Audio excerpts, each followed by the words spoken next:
Muy buenas tardes, todas, todos y todes. Agradezco la invitación del Instituto Electoral de la Ciudad de México para dar la bienvenida en la presentación de la serie Inclusión, Derechos Humanos y Construcción de Ciudadanía Inclusive. Saludo al consejero electoral Mauricio Huesca Rodríguez y agradezco la invitación que el Instituto a través de él me hicieran para estar aquí con ustedes, a la consejera Carolina del Ángel y al consejero Yuri Beltrán también. Asimismo, saludo a quienes me antecedieron en el uso de la palabra, Diana Álvarez Mauri y Lorenzo Jiménez de Ruiz, así como a las y los autores que participaron en esta serie, entre que, por cierto, se encuentran dos visitadores de la comisión, Iván García Gárate y Juan Carlos Arjona, y sobre todo a las niñas y niños y adolescentes que van a ver por aquí, que también son autores y contribuyeron para esta serie, en especial, pues a ellos. No se sienta discriminatorio.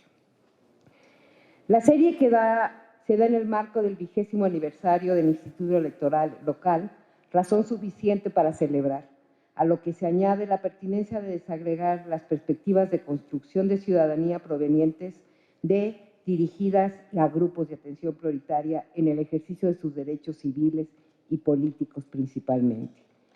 En ese sentido, los 7 números de la serie Inclusive que se presentan hoy cubren la mitad de los 14 grupos de atención prioritaria que establece nuestra Constitución local, la Constitución de la Ciudad de México. Nombrados de esa manera, en congruencia con los principios de derechos humanos para el diseño de política pública, priorizar a los grupos históricamente discriminados. El foco se hace no en la situación de vulnerabilidad, no en el principio de discriminación, no en la categoría de marginalidad, sino en la categoría de la obligación del Estado de atender prioritariamente por ciertas características a estos grupos. Los 14 grupos de atención prioritaria corresponden a esa categoría.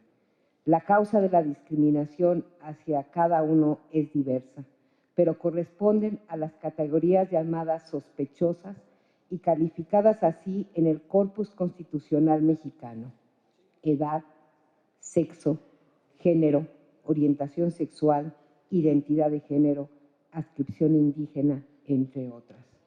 En particular, la Constitución Política de la Ciudad de México identifica esas causales de discriminación, las reconoce y visibiliza, y con ello rompe también con la tradición de nombrarle, como dije anteriormente, grupos vulnerables.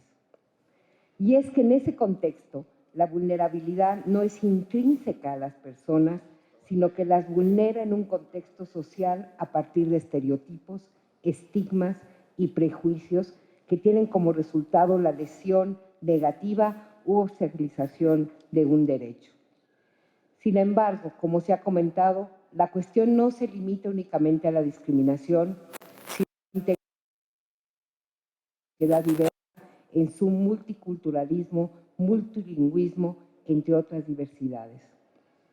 Por la genealogía en la conceptualización de las causas que generan desigualdad en el ejercicio de los derechos, la serie Inclusive es un acierto, pues aporta esta perspectiva. Las instituciones debemos adaptar nuestra atención a esa perspectiva de derechos para los grupos de atención prioritaria. En este sentido, la Comisión de Derechos Humanos de la Ciudad de México ha venido trabajando con una división temática por visitadurías generales. La segunda y cuarta visitadurías dan cobertura a esos grupos de atención prioritaria: personas privadas de la libertad, niñas y niños y adolescentes, mujeres, personas mayores, personas con discapacidad, entre otros.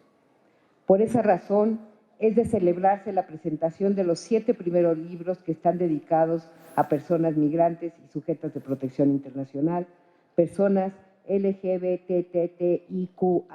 y más, siempre hay que poner el más, personas de identidad indígena, personas en situación de calle, personas afrodescendientes, personas privadas de libertad y víctimas de violaciones de derechos humanos o de la comisión de delitos.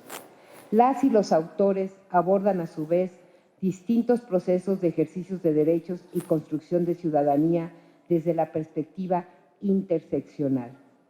El ejercicio es valioso en sí mismo, pues aporta a las y los lectores de esta ciudad sensibilización, reconocimiento del punto de partida y visibilización sobre los procesos diferenciados para la construcción de ciudadanía individual y colectiva de cada uno de los grupos abordados. Esto no es menor, pues es importante reconocer que el propio concepto de ciudadanía jurídica se ha impuesto por encima de otros desarrollados del concepto sociológico, antropológico e incluso filosófico, que son más amplios y descriptivos del abanico de posibilidades de participación. Y ya lo abordaban tanto Diana como Joaquín. Es parte también de una aproximación de la ciudadanía, ya que consideramos tendría que estar rebasada, simplemente ligada a los derechos políticos y civiles, pero también lo es en una lógica de romper con la estructura misma de la concepción dominante de ciudadanía jurídica. Un ejemplo muy claro de esto está en las niñas y los niños y los adolescentes, que son considerados siempre ciudadanos en construcción y desde la categoría jurídica y que tendrían que ser reconocidos como ciudadanos plenos, al igual que las personas con discapacidad, ¿no? En términos de lo que la misma concepción de derechos y la Convención de Derechos para Personas con Discapacidad lo plantea. La categoría jurídica de ciudadanía ha limitado la legitimación para la construcción de sociedades, incluso en contextos democráticos. El día de hoy concebimos la democracia a partir de la inclusión, aunque es necesario avanzar en su consolidación normativa y práctica. Persiste la herencia institucional jurídica de ciudadanía que partió de la categoría de hombre, libre, blanco, con patrimonio y sin discapacidad, por lo que su origen es esencialmente excluyente. A base de empeño y luchas sociales, se ha desarmado ese concepto para incluir a las mujeres, la diversidad de orientación y género, no nacionales, etc. Los ejercicios para dar contenido a los procesos de construcción de ciudadanía y ejercicio de derechos no son fortuitos y sí son muy necesarios, pues aún es un reto de construcción de las categorías jurídicas excluyentes de tantos grupos.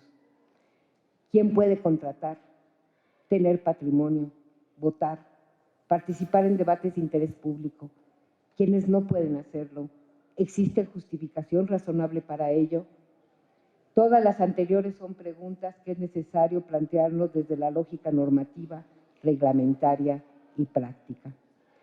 Cierro con una alusión de la obra de José Saramago, en particular su ensayo sobre la ceguera, con un fuerte contenido crítico sobre la relación entre gobernados y gobernantes. Hoy es hoy, mañana será mañana, y es hoy cuando tengo la responsabilidad, no mañana si ya estoy ciega.